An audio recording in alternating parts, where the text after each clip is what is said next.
Baik, selamat siang. Assalamualaikum warahmatullahi wabarakatuh.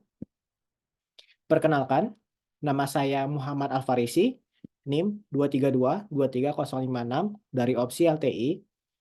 Saya akan mempresentasikan terkait tugas UAS, manajemen pengembangan aplikasi dengan topik transformasi digital pada kantin kampus konvensional. Nah, untuk pokok bahasanya di sini terdiri atas 4 poin utama dan 1 kesimpulan, yang mana diawali oleh pendahuluan yang berisikan latar belakang dan akan menjawab suatu tujuan. Lalu berikutnya akan membahas terkait transformasi proses bisnis yang berisikan usulan inovasi, use case diagram bisnis dan aplikasinya.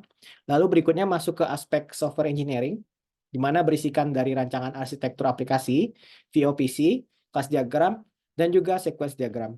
Berikutnya yang terakhir masuk ke bagian project management, di mana di sini berisikan dari work breakdown structure, lalu ada network diagram, project scheduling, dan terakhirnya ada yaitu cost effort estimation. Kita masuk ke bagian pertama, yaitu bagian pendahuluan, di mana di sini kita bisa lihat di bagian latar belakang. Secara umum, kantin di kampus itu bisa dikunjungi oleh siapa saja, tanpa melakukan reservasi tempat. Kantin menjual makanan secara terbatas berdasarkan stok yang tersedia. Kantin menjual makanan di tempat berdasarkan pilihan menu yang tersedia. Nah, juga di kantin itu, seperti kita tahu, sistem pembayarannya itu dilakukan secara cash atau tunai. Nah, hal inilah yang menghasilkan suatu permasalahan yang menyinggung dari layanan proses bisnis yang sedang berjalan, yaitu di mana kita bisa menemukan sering terjadinya antrian penuh pada jam-jam tertentu. Nah, hal ini sering dijumpai pada jam-jam istirahat, di mana akan ada banyak orang yang menghampiri kantin tersebut. Lalu antriannya juga lama karena pembayarannya itu cash. Lalu kita bisa tahu juga di situ sering menemukan ada banyak kekurangan makanan yang tersedia yang diminati oleh pembeli. Nah, namun juga ada beberapa permasalahan lain yang dialami oleh staf kantin, yaitu beberapa makanan itu masih banyak tersisa ketika kantinnya tutup. Nah, hal inilah yang menjadikan masalah yang kita identifikasikan.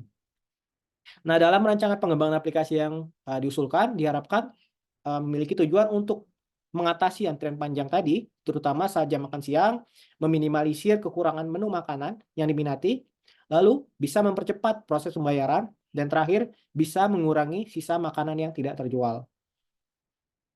Berikutnya kita masuk ke bagian transformasi proses bisnis. Dari bagian identifikasi masalah yang telah kita define di awal, itu bagaimana kita bisa mentransformasikan menjadi suatu layanan baru atau inovasi layanan digital. Nah, bisa kita visualisasikan menggunakan bisnis model kanvas. Di sini bisa kita lihat di bagian sebelah kiri, itu terdapat bisnis model kanvas, yaitu as is, di mana ini adalah kondisi sekarang kantin kampus secara konvensional. Kita bisa lihat untuk customer segment itu berisikan mahasiswa, dosen, staff, dan juga tamu kampus. Lalu untuk pelayanannya itu masih dilakukan secara langsung, yaitu tatap muka. Lalu penjualannya itu bisa beraneka ragam macam. Aksesnya itu mudah, tidak perlu reservasi. Dan juga di sini untuk kantin kampus itu memiliki revenue stream atau pemasukan berupa dari hasil penjualan makanan.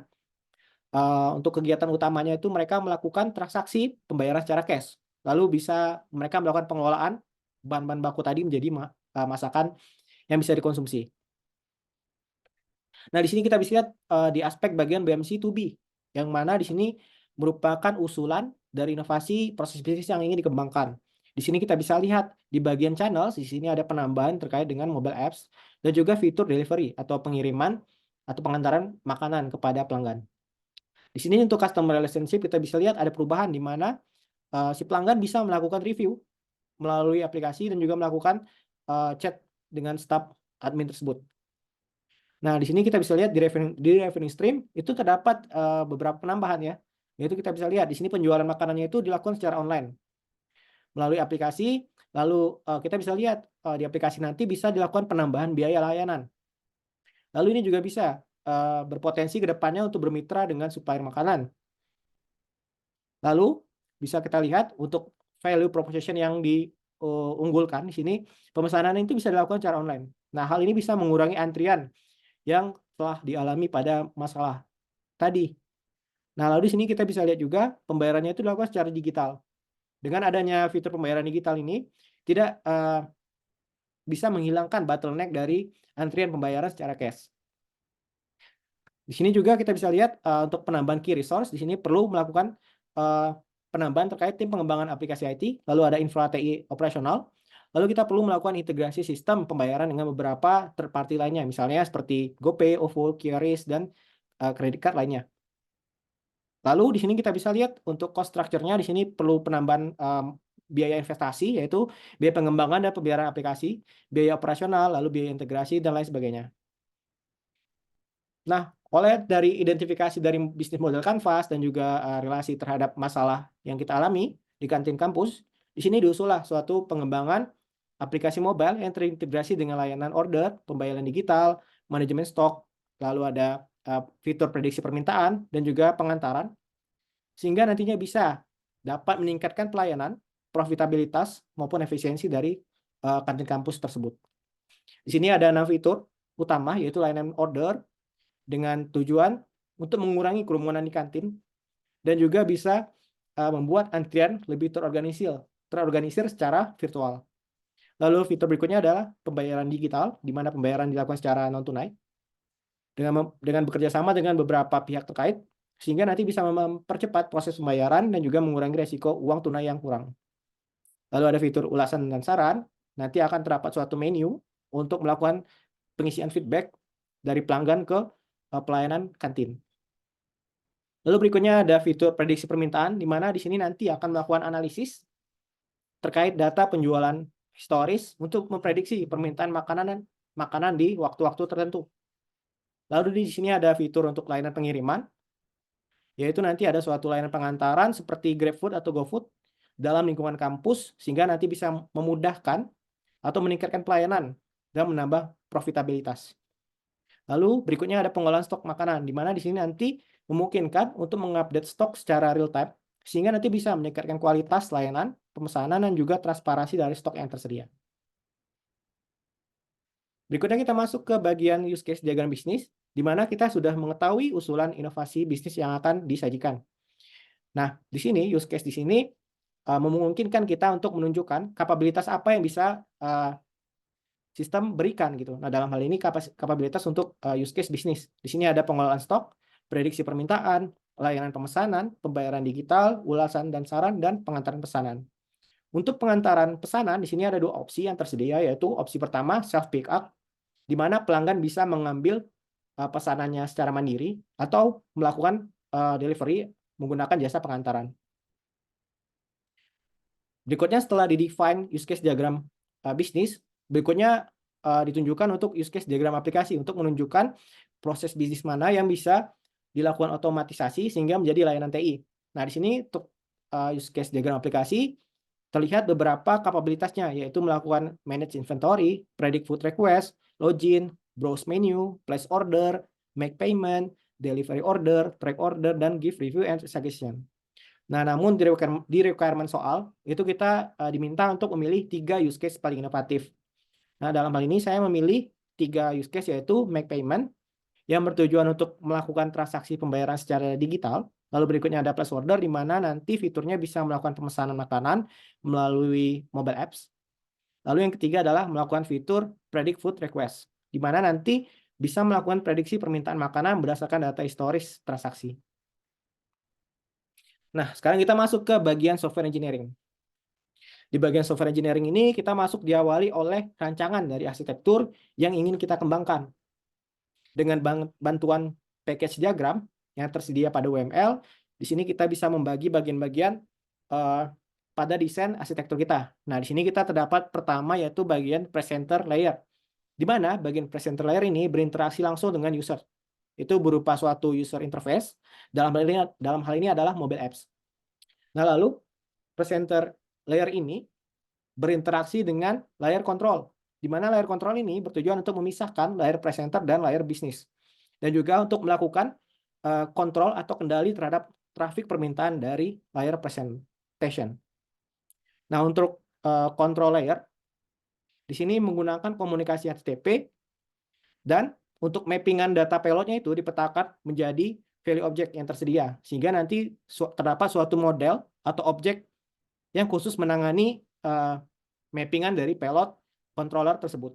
Nah, dalam ini kita bisa lihat di bagian VO itu terdefine secara global untuk user VO, value object, dan lain sebagainya. Dan itu tipe datanya berbentuk JSON. Lalu berikutnya value object tersebut diteruskan ke bagian business layer, di mana business layer ini terdapat logic bisnis yang secara khusus didefine berdasarkan layanan yang diberikan. Nah, lalu data mappingan tersebut dipetakan menjadi data akses objek, di mana data akses objek ini digunakan untuk melakukan pemanggilan data bisa berupa dari external service atau mapping data dari query database yaitu SQL. Nah, berikutnya di sini ada penambahan dari paper referensi yaitu C4 arsitektur diagram. Nah, C4 ini terdiri atas 4 diagram yaitu konteks diagram, kontainer diagram, komponen diagram, dan code diagram. Dalam hal ini, saya mencoba untuk menyajikan 2 diagram, yaitu konteks diagram dan kontainer diagram. Nah, konteks diagram ini bisa kita lihat itu sangat bermanfaat untuk mengilustrasikan interaksi antara sistem yang ingin dibangun, stakeholder, dan juga external service. Nah, di sini kita bisa lihat untuk stakeholder yang terlibat itu adalah staf admin atau staf kantin, lalu ada jasa pengantaran, lalu ada pelanggan. Lalu untuk external service yaitu ada payment system yang terintegrasi dengan pihak ketiga yaitu QRIS, GoPay, OVO, dan sebagainya. Lalu ada layanan Google Maps untuk membantu memetakan alamat dari pengiriman pesanan pelanggan. Berikutnya di sini ada kontainer diagram. Kontainer diagram ini membantu untuk mengilustrasikan setiap kontainer itu atau komponen dari internal sistem itu yang berjalan secara independen satu sama lain. Nah, jadi mereka bisa berjalan secara terpisah. Nah, namun di sini kita bisa lihat, di sini terdapat 3 kontainer, yaitu kontainer pertama yaitu mobile apps, di mana di sini berupa suatu UI konten yang nanti bisa dikembangkan dengan teknologi seperti Flutter, React Native, dan lain sebagainya. Itu nanti akan berinteraksi dengan Smart Canteen Service dengan cara melakukan pemanggilan API. Lalu akan menerima respon berupa JSON. Lalu berikutnya di sini ada layanan Smart Canteen yang berisikan logic-logic atau layanan yang disediakan berdasarkan kebutuhan yang sudah kita definisikan sebelumnya. Nah, Smart Canteen Service ini berelasi dengan database persistent untuk melakukan penyimpanan data dan melakukan penyimpanan kredensial dan sebagainya. Nah, berikutnya di sini kita masuk ke bagian class diagram VOPC, yaitu view of participating class. Nah, di mana di sini kelas diagram ini bertujuan untuk ditunjukkan relasinya terhadap suatu use case tertentu. Nah, namun hanya ditampilkan secara parsial, tidak secara keseluruhan. Nah, bisa kita lihat untuk use case pertama yaitu make payment. Di sini terdapat kelas diagram parsialnya itu adalah untuk objek user bisa melakukan login, objek order bisa melakukan create order, update order status, make payment. Lalu ada objek payment melakukan proses payment, validate payment, dan atributnya. Lalu payment gateway melakukan inisiasi transaksi, pembatalan, dan konfirmasi transaksi. Lalu berikutnya untuk use case yang kedua yaitu place order. Di sini ada kelas diagram parsialnya yaitu user, order, order item, dan item.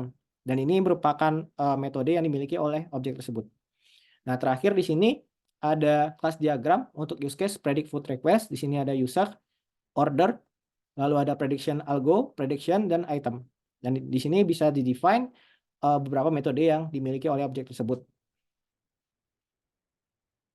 Nah, berikutnya untuk menunjukkan bagaimana aliran data itu bekerja pada layanan yang sudah di-define, dalam hal ini kita bisa lihat pada layanan atau use case make payment, itu kita bisa lihat juga ini berelasi terhadap kelas diagram yang sudah kita define sebelumnya. Nah, kita bisa lihat ketika melakukan make payment, user melakukan login, lalu melakukan create order, lalu melakukan make payment, melakukan proses payment, lalu melakukan inisiasi transaksi, lalu ada opsi untuk melakukan transaksi pembatalan atau konfirmasi transaksi. Lalu ketika transaksi dikonfirmasi, maka akan melakukan validasi payment. Jika statusnya proceed, maka order akan mengupdate statusnya. Nah, setiap metode ini dimiliki oleh objek-objek yang di-define pada kelas VOPC sebelumnya. Nah, karena kita memiliki 3 use case diagram, maka kita pasti memiliki jumlah yang sama untuk sequence diagram. Oke, berikutnya kita masuk ke sequence diagram kedua, yaitu place order. Nah, place order ini tadi kita bisa lihat terdapat 4 objek ya yang terlibat, yaitu user, order, item, dan order item. Untuk user, kapabilitasnya bisa login, meletakkan pesanan, lalu membrowsing item. Lalu untuk order, bisa kita lihat dia bisa melakukan pemesanan, lalu menunjukkan list pemesanan. Lalu untuk item, ini dia bisa mengambil details dari item atau data-data detail itemnya, lalu melakukan pengecekan dari availabilitas, ketersediaan stok dari item tersebut. Nah, lalu untuk order item ini melakukan perhitungan jumlah atau total transaksi biaya. Nah, yang terakhir di sini sequence diagram ketiga untuk predict food request, di mana di sini ada beberapa kelas atau objek yang terlibat, yaitu user, prediction algo, order, dan item. Nah, bisa kita lihat ketika user login, user meminta request untuk melakukan view prediction. Di objek prediction, itu akan melakukan generate prediction dengan prediction algo. Lalu prediksi algo ini memerlukan data-data historis transaksi, sehingga dia mengambil data-data tersebut dari data-data order, lalu melakukan analisa data transaksi, sehingga menghasilkan data-data predicted seperti apa. Nah, lalu mengambil detail dari items, sehingga didapatlah data-data prediksi yang membantu staf admin nanti dalam menentukan stok mana yang perlu ditambah atau stok mana yang perlu dikurang, sehingga menyesuaikan dengan kebutuhan pelanggan yang berbelanja di kantin tersebut. Berikutnya kita masuk ke bagian project management di bagian akhir. Di sini dari ini kita diawali oleh identifikasi komponen WBS atau work breakdown structure. Nah, identifikasi awal ini kita bisa lihat atau menggunakan bagian architectural view pada package diagram yang telah kita identifikasi sebelumnya. Sehingga nanti kita bisa mendefine beberapa komponen work breakdown structure-nya. Untuk nomor pertama, misalnya kita bisa melihat untuk aspek presentation layer. Di sini kita bisa lihat ini merupakan user interface, sehingga nanti kita bisa perlu melakukan desain terkait mockup user interface-nya, melakukan slicing komponen user interface, melakukan implementasi dan pengembangan user interface pada mobile apps, lalu melakukan pengujian user interface-nya. Lalu pada layer control, VO, dan business layer, ini kita bisa melakukan pembuatan kontrak layanan atau blueprint API, lalu melakukan pengembangan logic backend untuk tiap API pada controller layer, lalu melakukan pengujian backend API. Nah, berikutnya kita masuk ke layer DAO, Data Access Object, dan External Service. Di sini kita bisa lihat kita perlu melakukan implementasi database, melakukan desain database, dan melakukan migrasi database jika diperlukan. Lalu melakukan implementasi komunikasi dengan external service, yaitu dalam hal ini merupakan payment system. Lalu melakukan pengujian data akses. Nah, berikutnya kita perlu menggabungkan aspek WBS tadi dengan aspek project management secara keseluruhan. Sehingga kita bisa membreakdown beberapa task besar tadi menjadi bagian-bagian kecil. Sehingga lebih mudah dalam melakukan pengelolaan atau manajemennya. Nah, di sini kita bisa lihat di level 1, itu ada 6 poin, yaitu yang pertama project management, analisis kebutuhan, desain, pengembangan, pengujian, dan deployment.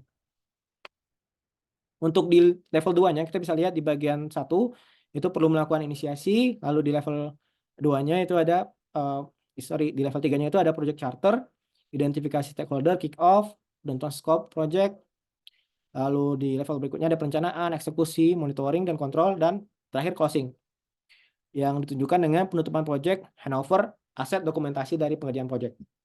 Lalu masuk ke analisis kebutuhan, melakukan pengumpulan informasi terhadap stakeholder, melakukan validasi informasi kebutuhan, melakukan validasi desain, blueprint API, validasi cloud provider yang dipilih, melakukan validasi fungsionalitas aplikasi, dan lain sebagainya macamnya.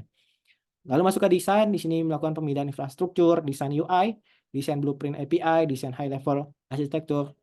Lalu untuk poin pengembangan, di sini dibagi menjadi front end, melakukan coding terhadap beberapa page, lalu melakukan implementasi UI tadi, lalu untuk back end melakukan pengembangan dari blueprint dari API, lalu melakukan implementasi setelah keduanya Setelah selesai, maka akan dilakukan integrasi aplikasi dan setiap pengembangannya itu dilakukan dokumentasi.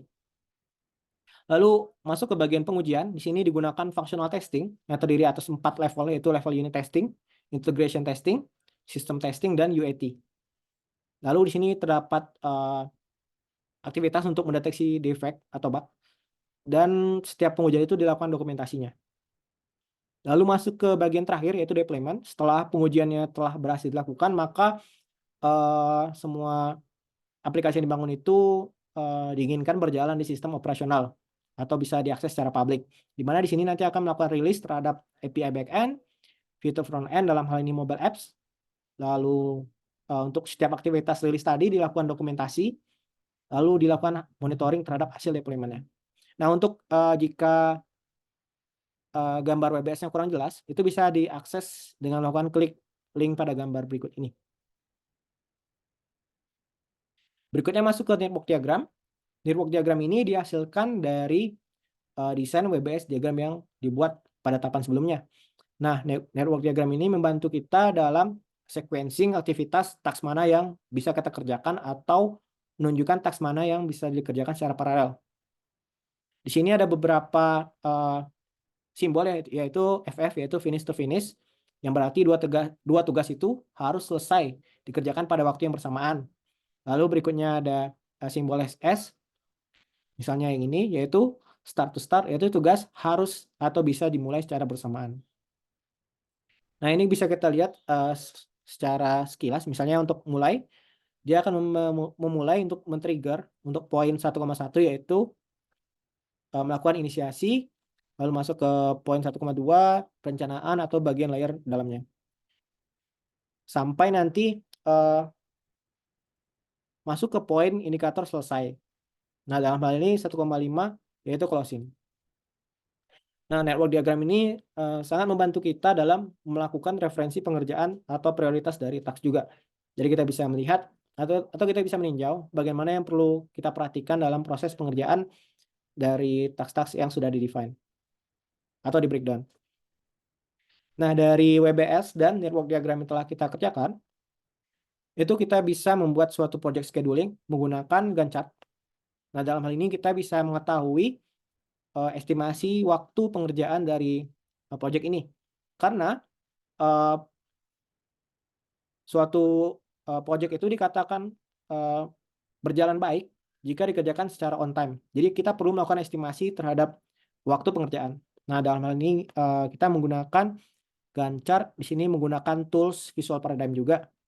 Nah, jika dirasa kurang terlihat untuk beberapa kata-katanya, itu bisa diakses dengan klik pada tombol berikut. Yang terakhir kita masuk ke bagian cost effort estimation, di mana kita seperti yang kita tahu tadi untuk project itu bisa dikatakan berkualitas baik, itu kriterianya salah satunya adalah on budget. Nah, on budget ini kita bisa lakukan dengan melakukan estimasi dari cost effort atau effort pengembangannya. Nah, dari uraian hasil WBS dan schedule project, itu kita melakukan perhitungan kasar gitu, cost effort estimation. Sebenarnya ada beberapa banyak pendekatan, seperti pendekatan three-step estimation, bottom up estimation, top up estimation, dan lain sebagainya. Dan dalam hal ini kita menggunakan estimasi analogus, di mana estimasi ini menggunakan beberapa kombinasi hasil dari data historis dan juga dari expert judgment. Nah, di sini saya mencoba membaginya berdasarkan task, deskripsi, manpower, jumlah, manpower price, dan estimation, hour estimation, dan cost total estimation. Nah, di sini bisa lihat, misalnya untuk poin pertama, pengembangan aplikasi itu memerlukan UI UX, front end, dan back end. Dan juga memerlukan manpower, yaitu manpower di sini dibagi menjadi level. Misalnya untuk UI UX itu perlu seorang senior, dan sisanya bisa junior atau medior. Nah, hal ini kenapa perlu senior? Karena kita perlu suatu expert untuk menjamin pengembangan aplikasinya itu berjalan dengan baik. Nah, di sini misalkan kita membutuhkan satu orang senior UI UX designer dengan jam kerja 150.000 per jam dan estimasi 5 hari dari hasil scheduling project tadi, sehingga total hour estimation yang kita butuhkan untuk meng-hire atau mempekerjakan senior UI UX-nya itu sekitar 40 jam, sehingga kita bisa mendapatkan cost estimasinya itu sekitar 6 juta. Nah, hal ini kita lakukan perhitungan untuk aspek-aspek lain seperti project management, testing aplikasi, investasi infrastruktur, dan lain sebagainya. Sehingga didapatkan total cost estimasi yang digunakan atau diperlukan pada rancangan pengembangan aplikasi ini, khususnya untuk Smart Kantin, kita namakan, itu sekitar 199 juta 120.000. Oke, ini masuk ke bagian kesimpulan untuk tambahan. Jadi sebenarnya dalam konteks pengembangan aplikasi kita tahu bahwa manajemen proyek itu tuh penting. Kenapa? Karena itu tuh bisa mempengaruhi tingkat keberhasilan dari proyek yang akan dikerjakan. Karena ada banyak kasus di mana proyek-proyek itu gagal dikerjakan karena manajemen proyeknya itu kurang tersusun rapi atau tidak termanage dengan baik. Perlu diingat juga kualitas proyek itu dikatakan baik jika memenuhi semua kriteria ini, yaitu on time, on spec, dan on budget. Karena adanya kriteria ini, kita perlu tadi seperti yang kita lakukan tadi, yaitu melakukan estimasi terhadap waktu pengerjaan, estimasi cost, dan melakukan pendetailan terhadap spesifikasi dengan mengidentifikasi skop dari project. Nah, pada tugas UAS ini, kita telah berhasil gitu melakukan rancangan manajemen pengembangan aplikasi untuk studi kasus transformasi digital pada kantin kampus konvensional khususnya.